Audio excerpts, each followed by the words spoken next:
It all began with a message. A simple transmission, but one that would shake the foundation of everything humanity had ever known about its place in the universe. The transmission appeared without warning on every screen on Earth, from the humblest smartphones to the largest government satellites. It was brief, encrypted, and terrifying. By decree of the Galactic Assembly, Earth is now a subject of interest. Meet us at the designated coordinates.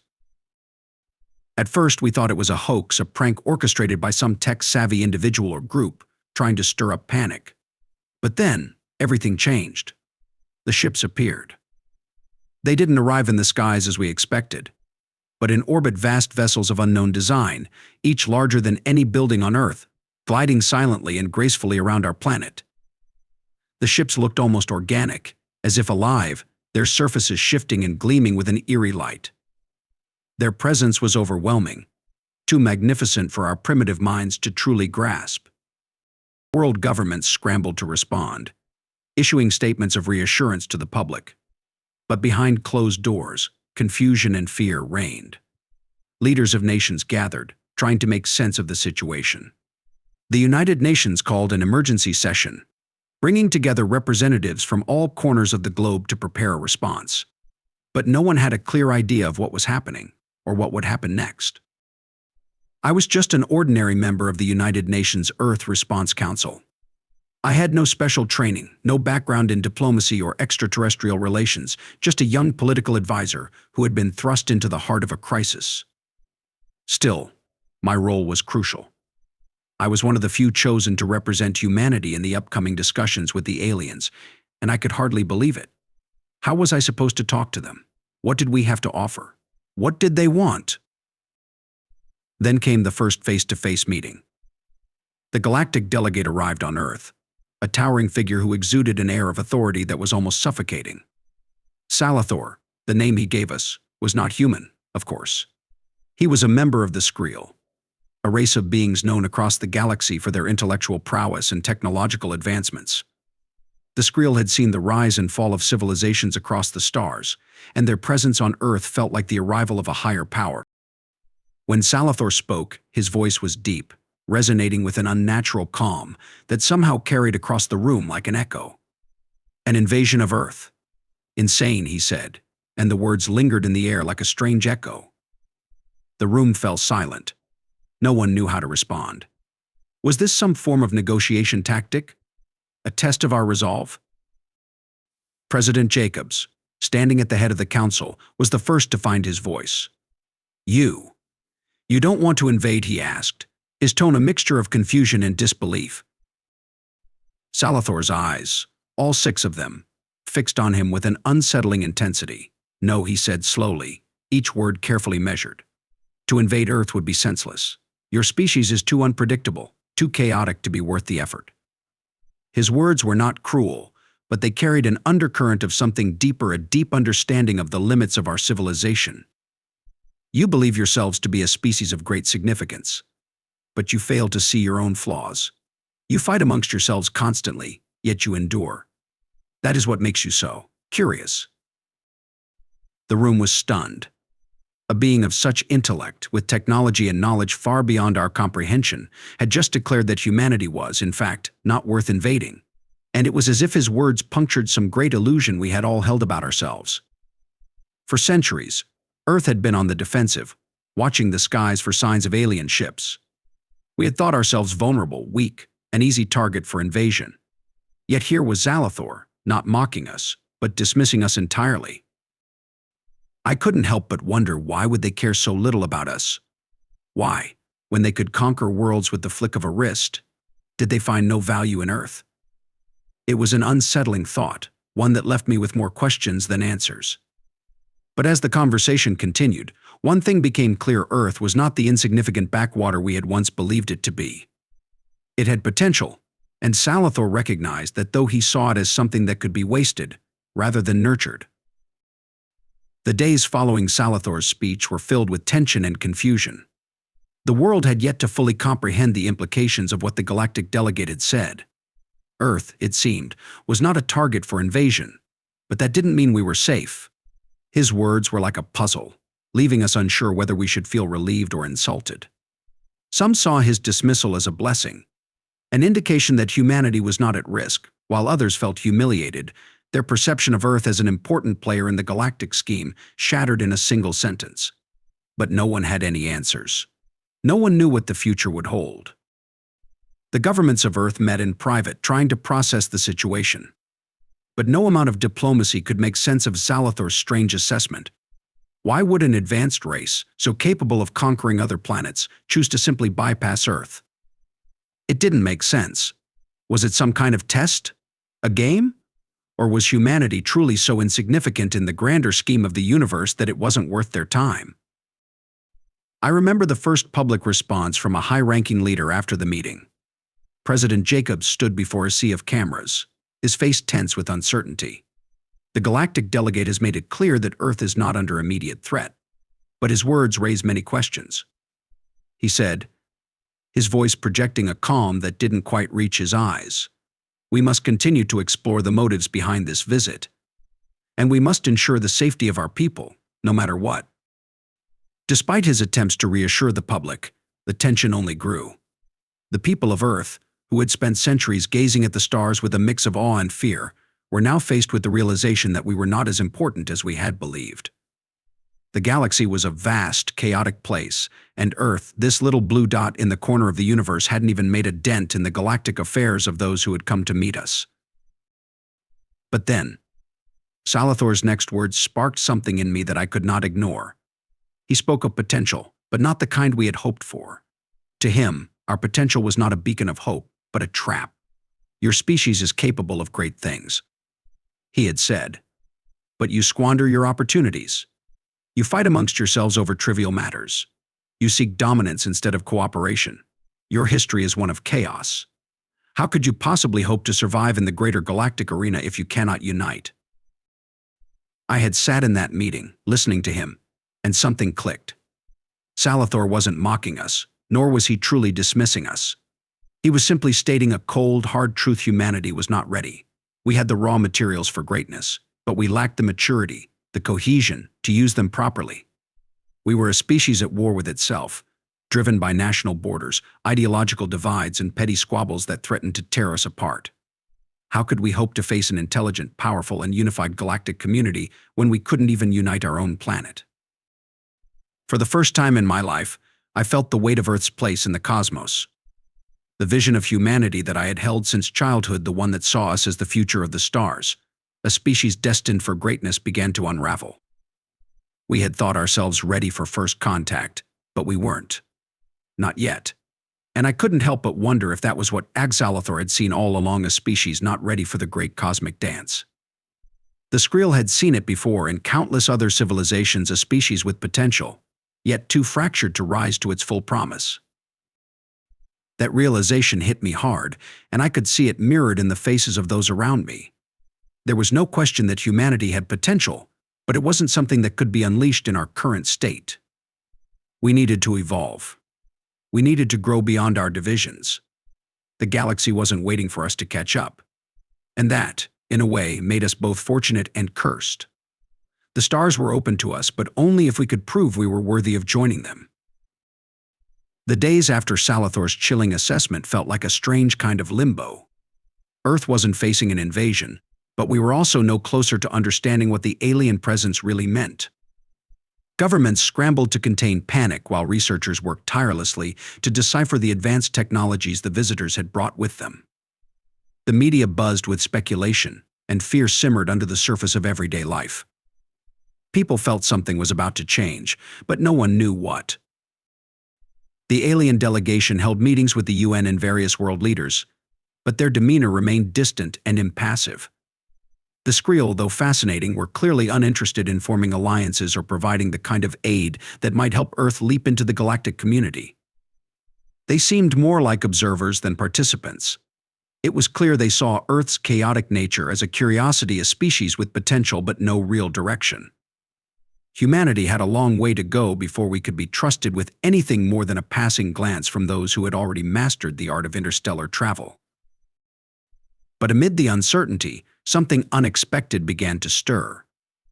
There were whispers among the human leaders, those who still believed that Earth's future could be bright in the cosmic scheme. What if Xalathor had a point?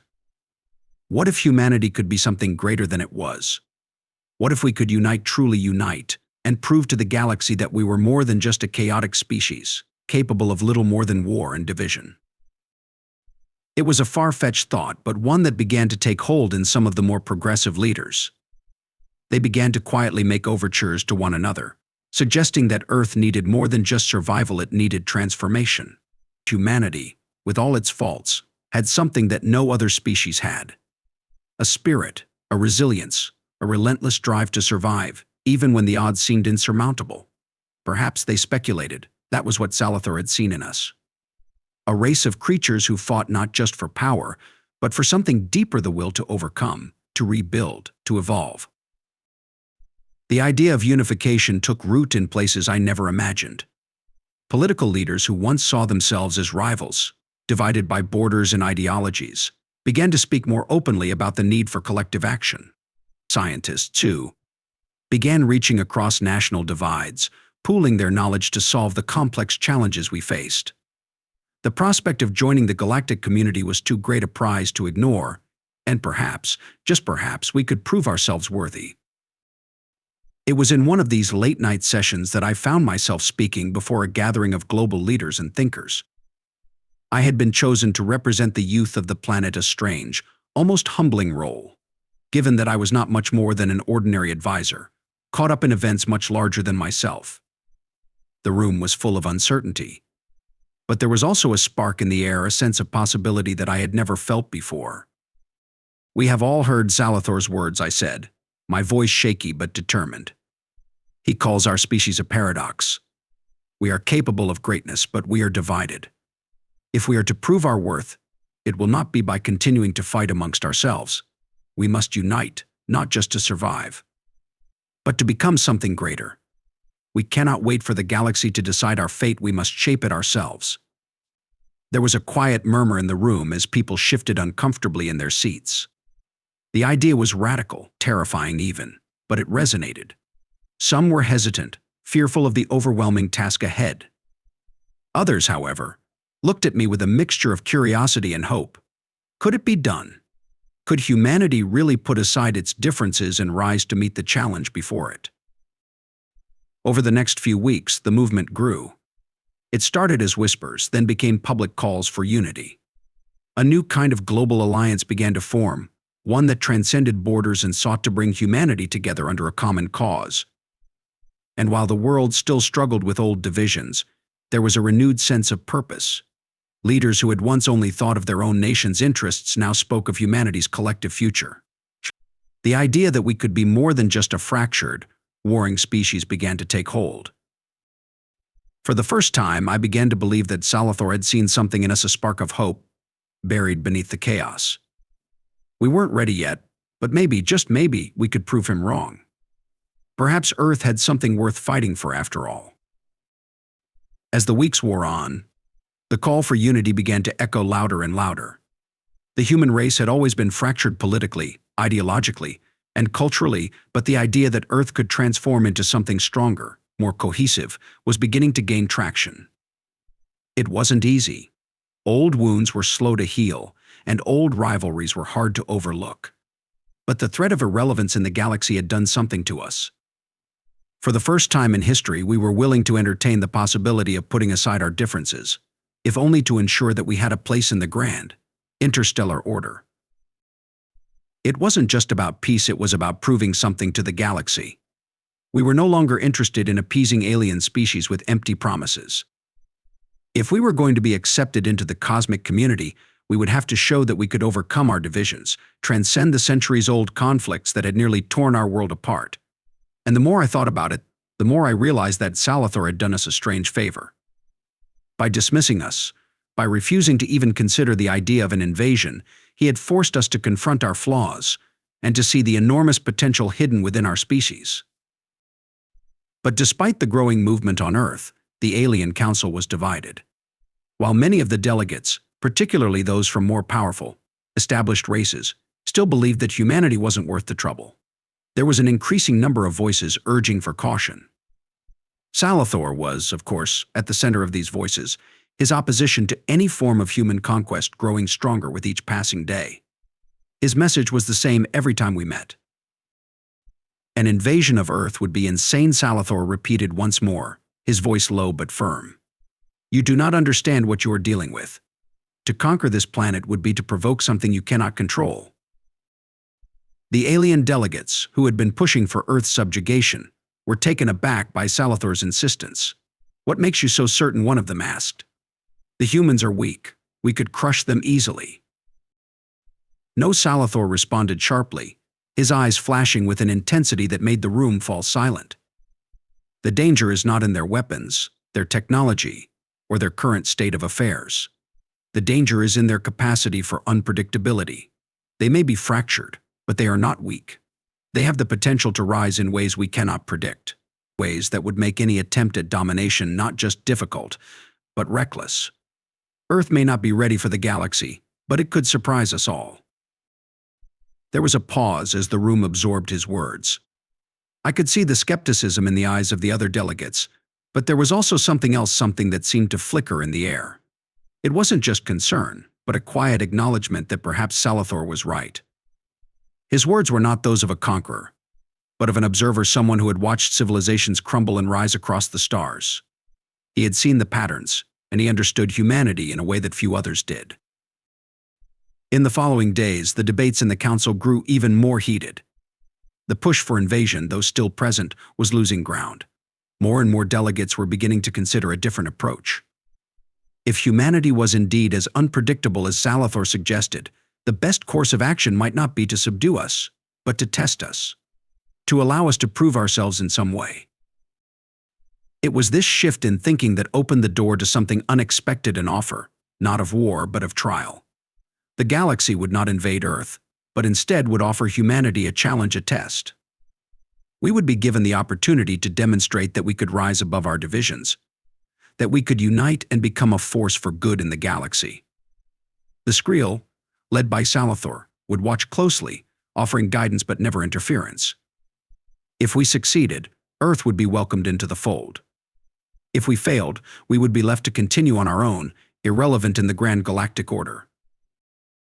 It was, in essence, the greatest gamble humanity had ever faced. Our chance to prove ourselves on a cosmic scale. There were still doubts, of course. Many feared that we wouldn't be able to unite in time, that our history of division would ultimately be our downfall. But for the first time in history, we had something to fight for. Not just survival, but a future. Xalathor had set us on a path we weren't prepared for, but perhaps that was the point. The galaxy had underestimated us, and in doing so, they had forced us to recognize the one thing we had always taken for granted: our ability to change, to evolve, and to surprise even the most advanced civilizations. The test had been set, and it was up to us whether we would rise to meet it. The days following the announcement of the trial were a whirlwind of preparation, confusion, and a sense of urgency that humanity had never known before. We had been given a chance, an unprecedented opportunity to prove ourselves on a galactic scale. But with this came the pressure to change everything about the way we had been living. The stakes had never been higher. No longer was the struggle simply for Earth's survival. Now, it was about whether humanity could unite in a way that was beyond anything it had ever attempted. Could we really rise to the challenge? The first step was forming an Earth-unified council, a global body that would oversee this transformation. Countries that had once been at odds were forced to come together, their leaders putting aside national interests in favor of something bigger. And yet, that was easier said than done. Long-held tensions didn't vanish overnight, and in many cases, leaders who had once made bold statements about unity were now scrambling for power, afraid of losing the influence they had fought so hard to retain. But despite this, there was a palpable undercurrent of determination. The fear of being cast aside in the galactic order was a powerful motivator. I was appointed as one of the youngest members of the council, tasked with coordinating the efforts of the human population to demonstrate our potential. I wasn't entirely sure how I had earned such an honor, but it was clear to me that this was no longer about politics, it was about survival. And survival meant something entirely new now: the unity of our species. There was no room for division if we wanted to prove to Xalathor and the other galactic powers that we were worthy of being more than just a passing curiosity. Global citizens had to be convinced that this was not just a fleeting moment but a fundamental shift. Humanity had to act as one, no more barriers between countries, no more old alliances dictating who we trusted or who we fought. Every facet of life had to be reshaped in preparation for the galactic stage, and the changes were as wide-reaching as they were urgent. The first real test came during the World Summit, where representatives from every nation gathered to discuss the specifics of Earth's path forward. The task was monumental to create a unified front for Earth, not just in terms of governance but also in terms of how we would present ourselves to the galactic community. For decades, our leaders had met in rooms like this, only to walk away with half measures and fragile agreements. But this time was different. The stakes weren't just about trade deals or regional conflicts. This time, failure wasn't an option. When the summit began, it was clear that old patterns would be hard to break. The debate raged for hours on military control, the redistribution of resources, economic systems, and even the very idea of cooperation. Some representatives were still stuck in the mindset of sovereignty, arguing that Earth's nations should maintain their independence in the face of an uncertain future. But increasingly, there was a push for something greater. Voices rose to argue that humanity's true strength lay in our diversity, and that diversity could only be preserved if we stood together, as one species, united in purpose. I remember sitting there, listening to the discussions unfold, as world leaders bickered, stalled, and tried to stake their claims on what Earth's future would look like. I wanted to scream, but I didn't. Instead, I kept quiet and watched as some of the more progressive thinkers spoke out with an urgency I had never seen before. "Xalathor didn't give us a choice," one of them said. "This isn't just a trial. It's a test of whether we have the will to survive as a species. If we fail this, we might not even get another chance. Our divisions will be our undoing." I could see the shift happening. It wasn't instant, but it was undeniable. The idea of global unity, once an abstract concept, was slowly becoming a reality. Countries that had spent centuries in conflict started to turn toward cooperation, inspired by the looming threat of irrelevance in the galactic system. There was still skepticism, but a quiet determination replaced the earlier doubts. Humanity had always had the capacity for greatness, but it had never faced a test like this before. We had no choice but to rise. By the end of the summit, a preliminary framework for a united Earth was established. There was no immediate agreement on everything, but for the first time in history, it was clear that we were heading in the right direction. The work ahead was daunting, and it would take everything humanity had to make this experiment in unity work. But as I walked out of that room, I realized something profound. This was no longer just about us proving ourselves to Xalathor. This was about us proving to ourselves that we could overcome our own limitations, that we were more than just the sum of our divisions. The trial had begun, and Earth was ready to show the galaxy that we weren't just the chaos we had once been. We were something more. The journey ahead would be long, but for the first time, humanity had a real chance at greatness.